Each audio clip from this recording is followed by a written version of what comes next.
નમસ્કાર મિત્રો, સ્વાગત છે તમારું અમારી YouTube channel Gujarat jobs and ન્યૂઝમાં.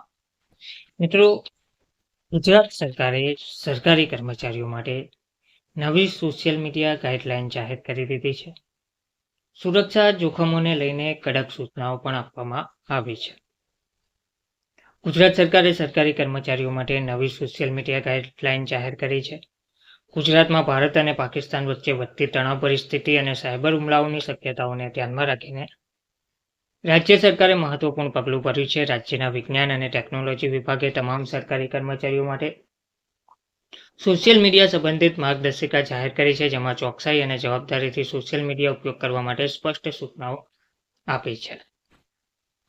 આ નવી એડવાઇઝરીનો મુખ્ય હેતુ માહિતીનો ગેરવપરાશ અટકાવવો અને સુરક્ષા સંકટોને ટાળવાનો છે.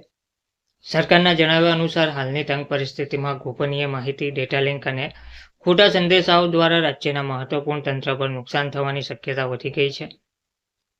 માર્ગદર્શિકાના મુખ્ય મુદ્દામાં સરકારી કર્મચારીઓને તેમની ઓળખ, ઓફિશિયલ માહિતી, કાર્યસ્થળના ફોટા કે ઓળખપત્ર જેવી વિગતો સોશિયલ મીડિયા પર શેર ના કરવા જણાવાયું છે. કોઈપણ અજાણી લિંક, ડોક્યુમેન્ટ, QR કોડ કે સંકેતો પર ક્લિક કરવાનું ટાળવા સલાહ આપવામાં આવી છે. બિનમૂલ્ય ડેટા કે મિસ ઇન્ફોર્મેશન લીક થવાથી સર્જાઈ શકે તેવા જોખમો સામે ચેતવણી પણ આપવામાં આવી છે.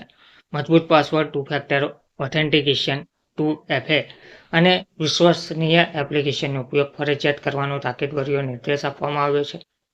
સરકારી ઈમેલનો ઉપયોગ ખૂબ જ સાવધાનીથી કરવાનો ઉપદેશ આપવામાં આવ્યો છે, તેમજ તે માટેની ગાઈડલાઈન જાહેર કરાઈ છે.